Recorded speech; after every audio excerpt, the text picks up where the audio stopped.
LWO1 WeatherNet. Liftoff conditions looking pretty good. ESPS is ready for launch. Ignition. Liftoff. Falcon 9 has cleared the tower.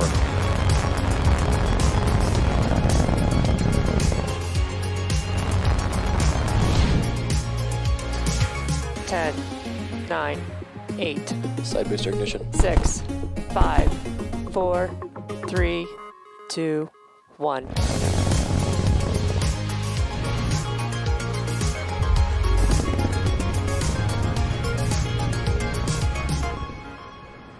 Happy New Year, everyone, and good evening. It is Thursday, January 7th, and you're tuning in to SpaceX's first mission for 2021.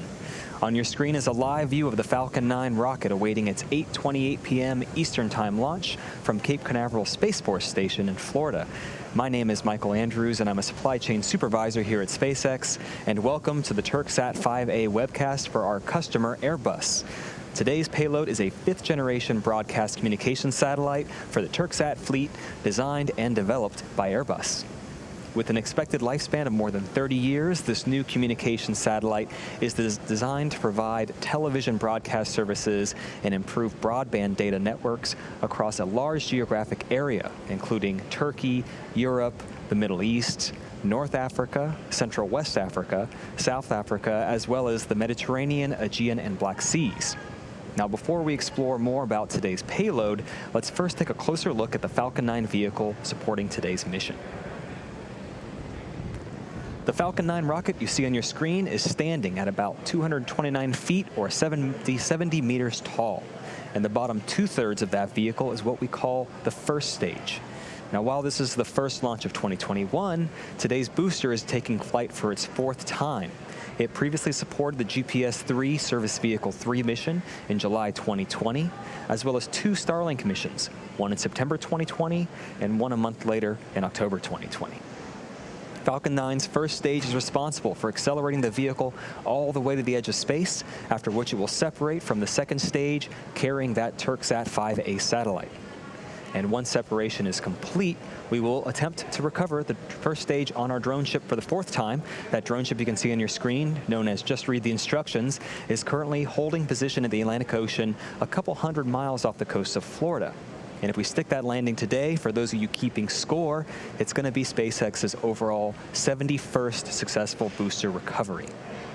Now, after the first and second stage separate, the second stage will ignite its single Merlin vacuum or MVAC engine to carry the TurkSat 5A satellite to a geostationary orbit. And at the very top, above the second stage, at the top of the rocket, you see a nose cone-shaped object. We call this particular assembly the payload fairing. It's 17 feet in diameter, 43 feet tall. It's 5 meters diameter, 13 meters tall. And this fairing houses today's satellite. Now, to transport the satellite safely, the fairing is designed to protect the satellite from aerodynamic heating, loads, and any kind of atmospheric contamination during ascent. And once we get through the Earth's atmosphere and reach the vacuum of space, the payload will no longer need this protection. We're then going to jettison the fairing halves so we don't have to carry around that extra weight, and the second stage will continue with the satellite to its targeted drop-off orbit for deployment. Both fairing halves were used during today's mission. They've been flown for the second time each. One half previously flew on the July 2020 Anasis-2 mission, and the other previously flew on that June 2020 GPS-3 Service Vehicle 3 mission. And following the deployment of today's payload, we'll attempt to only catch one fairing half in the air with our recovery vessel, Miss Chief, while Miss Tree, the other vessel, will retrieve the other from the water, what we call a wet recovery. And the last piece of the mix here is that large gray structure next to Falcon 9. It's called the Transporter Erector. We call it the TE. The TE is used to roll out the Falcon 9 from the hangar to the launch pad, and it then raises the Falcon 9 to its vertical launch position. The TE also routes things like power, fluids, and communication to both the rocket and the satellite. Prior to the start of our webcast, the Falcon 9 team performed functional checkouts for today's satellite. At T-minus 38 minutes, the team conducted their electronic go, no-go poll, and they gave the okay to proceed into propellant load and launch. Now, to keep both stages of the vehicle cooled close to launch, the team at Cape Canaveral began loading propellant at T-minus 35 minutes. Since the second stage Merlin engine is very similar to those 9 first stage engines, they both use the same propellants. Our fuel is a refined form of kerosene, we call that RP1, and our oxidizer is super chilled liquid oxygen, which we call LOX. We chill that LOX to be as cold as we can get it, and it allows us to load more LOX in there because those oxygen molecules are super dense. Both of these factors give us better performance with the Merlin engines. This also helps us to avoid the need to continue topping it off, and it makes up for any losses due to boiling prior to liftoff. Now at this point, the second stage is fully loaded with RP1, and the first stage will complete RP loading around T-minus 6 minutes. Also at this time, liquid oxygen is loading onto both the first and second stages, and that'll continue to the last few minutes of the countdown. At T-minus 7 minutes, we begin our engine chill phase. The pre-valves between the first stage engine and the propellant tanks will open. That chills the engines. This is where we cool those turbo pumps in order to avoid thermal shocks when we start the pumps at just T-minus 2 seconds, and it helps us light the Merlin engines. Also, we're loading helium into storage vessels on the first and second stages. During flight, we pass this cold helium through heat exchangers on our Merlin engines. The heat of the gas generator exhaust warms this cold helium and expands it. This expanded helium gas is used to fill the empty volume in our fuel tanks created by the engine pumps pulling propellant out of the first stage. Think of it like your car. We use gravity on a car to keep all the fuel near the bottom of the tank. Here in space, we need helium to push all that fuel towards our turbo pumps. Now let's take a moment to learn a bit more about our payload today. Weighing in at approximately 3.5 tons, the Turksat 5A satellite provides roughly 10 kilowatts of power. By way of its high reliability and design, this 5th generation satellite will serve as the fleet's first satellite to operate under an electric propulsion system. And as I mentioned earlier, the Turksat 5A communications satellite was designed by our customer Airbus to provide television services and improve broadband data networks to service areas covering Turkey, Europe, the Middle East, North, Central, West, and South Africa, as well as the Mediterranean, Aegean, and Black Seas. The satellite is scheduled to become fully operational sometime in the second quarter of this year. Now let's take a moment to learn more about what makes this communications satellite so unique.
With its satellite fleet, Turksat focuses on rising values and technologies in satellite communication.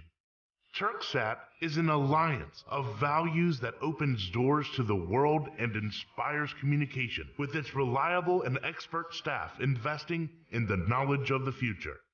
We are in an age where information is instantly shared. Our expectations are rapidly changing.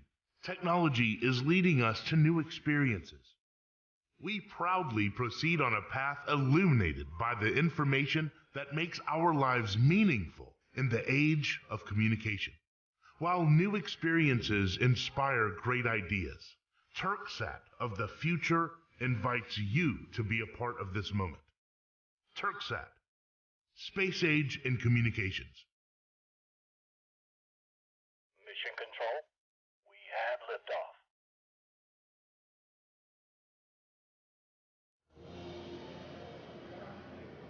We're just about 4.5 minutes from liftoff. Shortly, the transporter erector is going to retract to its pre-launch position. We may see in a few seconds here the arms cradling right under those fairings. Watch those open up.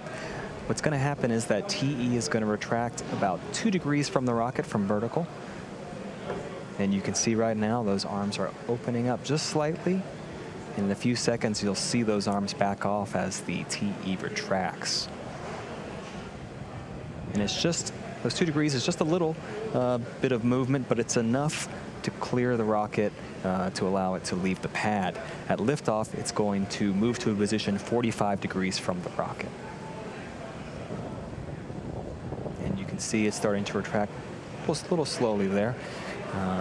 First stage fuel loading is complete, and we're currently awaiting for the first stage liquid oxygen loading to complete.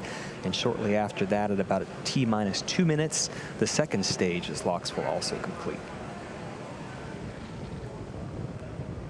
One final big milestone before liftoff. You're going to hear the announcement that Falcon 9 is in startup mode.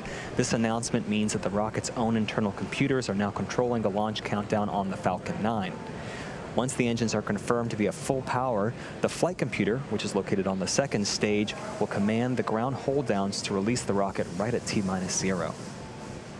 The satellite team continues to monitor the status and health of the Turksat 5A payload located inside the fairing on the top of the second stage. All systems are go on the satellite. In terms of range and weather, currently everything appears to be on track for an on-time launch. The range is green. We've been monitoring weather. The only primary concern we have is the cumulus cloud, thick cloud rule. But right now, conditions are looking favorable. The percent of violation is 30%. That means there's only a 30% chance of us postponing liftoff. So things are looking good. If for some reason we have a call on today's launch, we may be able to begin again within this launch window tonight. But we do have a similar 4-hour backup opportunity scheduled for tomorrow evening around the same time. But for now, all systems continue to be go for an on-time liftoff at 9:15 p.m. Eastern Time.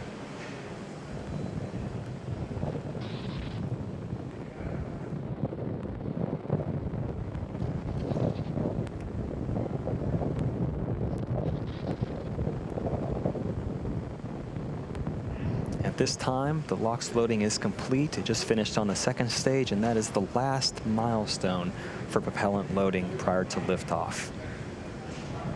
You're going to start seeing a buildup of white clouds emanating from the Falcon 9. That's perfectly normal.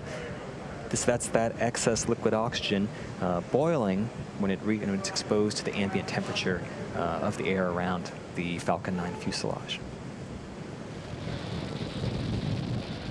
Ground gas closeouts. The first and second stage are beginning to pressurize for launch, and we're about 15 seconds away from that startup mode call out.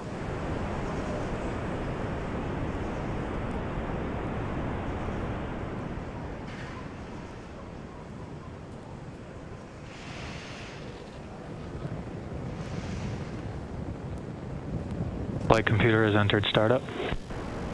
We have confirmation of start out. We're just waiting for launch director's go for launch call out.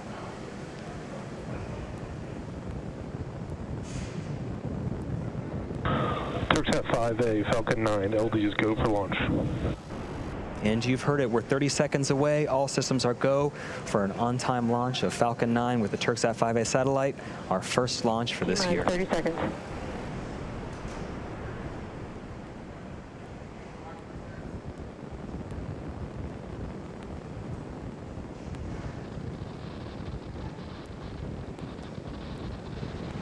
T-minus 15 seconds.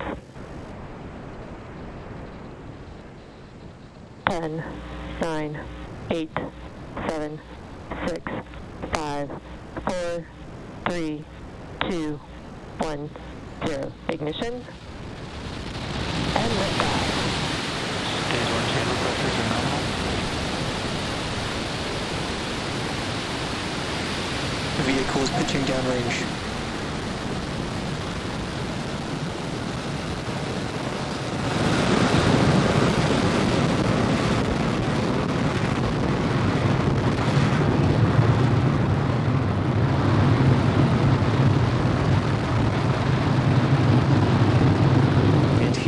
We're now 30 seconds into flight on the Falcon 9. All engines are running at full power. We are preparing to enter through our first major milestone after liftoff, Max Q. It's going to occur at T plus 1 minute 12 seconds. We're going to throttle those engines down. We've confirmed nominal status from the avionics team.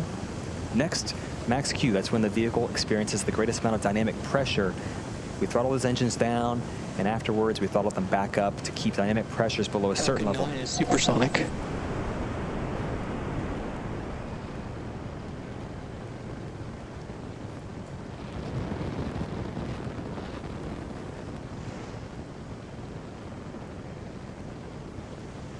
Max Q.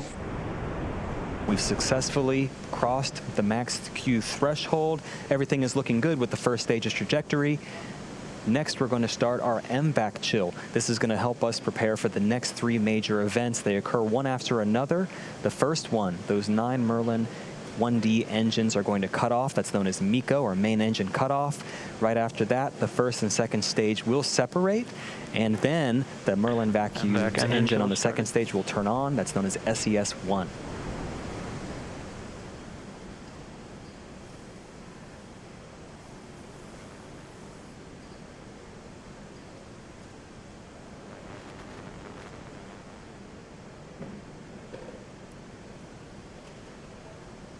About 15 seconds away from throttling down those Merlin 1D engines, you'll start to see that visual change in that plume you see on the screen.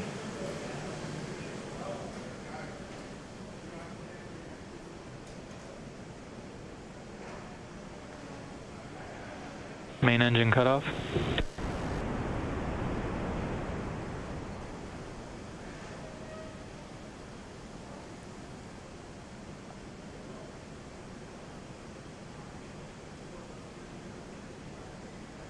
Stage separation confirmed.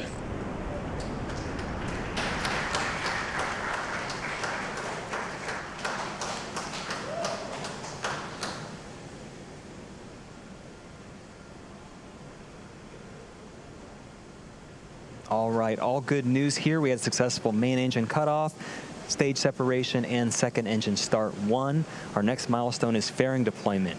Those 2 fairing halves on the top of the second stage are no longer needed, and we'll jettison them to help expose the Turksat 5A satellite to space and attempt to recover those later on. Second stage is on a nominal trajectory.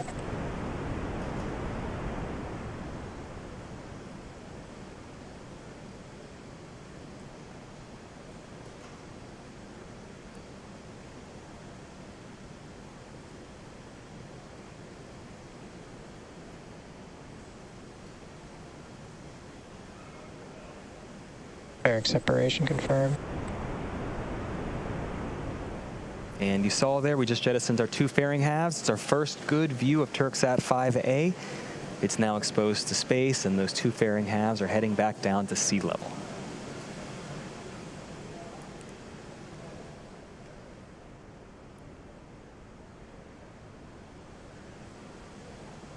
For those of you just joining, we're 4 minutes into flight on today's mission of carrying the Turksat 5A satellite to its intended orbit on the Falcon 9.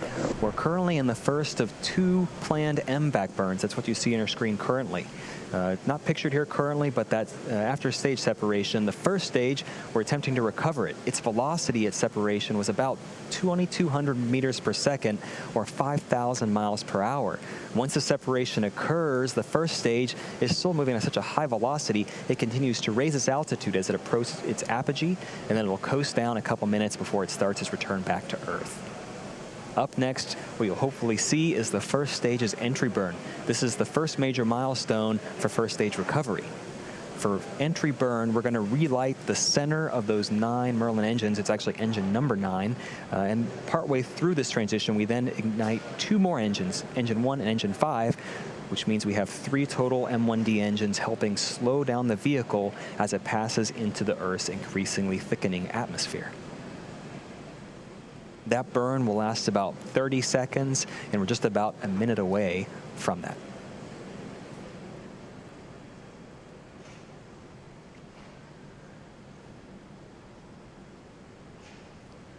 And also not pictured here, those 2 fairing halves are making their way down. It'll take a lot longer than it will for the first stage, but we will attempt to recover those later on in the evening. Expected loss of signal, Cape.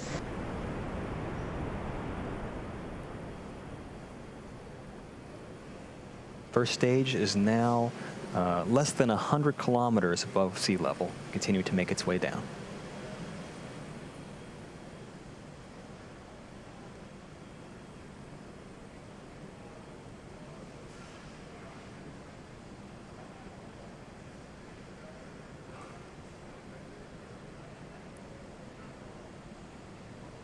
Just 10 seconds away from entry burn. As you watch this here, watch that exhaust expand as it goes from 1 engine to 3 engines. It'll sort of elongate. Stage 1 entry burn startup.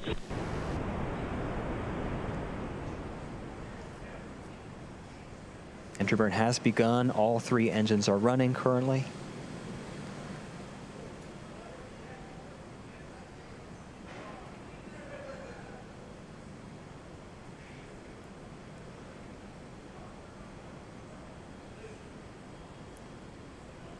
Stage 1 entry burn shutdown. You heard it, you saw it. Entry burn has shut down. Next, a couple milestones happening back to back. On the second stage on your screen, we're going to turn off that MVAC engine. It's known as SECO 1, or second engine cutoff 1. And right after that milestone, we're going to start our final first stage burn, the landing burn, hopefully culminating with a 4th landing of this particular first stage.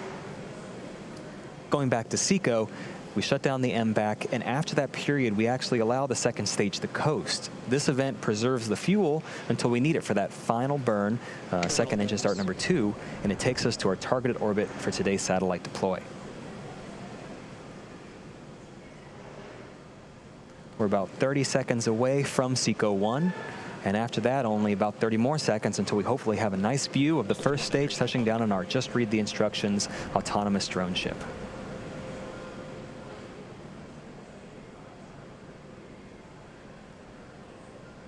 Stage 2 FTS is saved.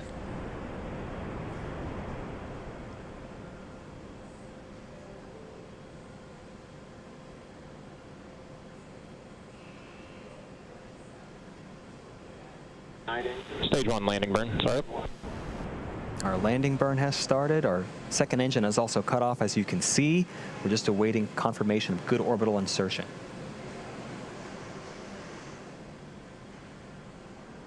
And back on sea level, you can see here the drone ship. We have confirmation of good orbit on the second stage, and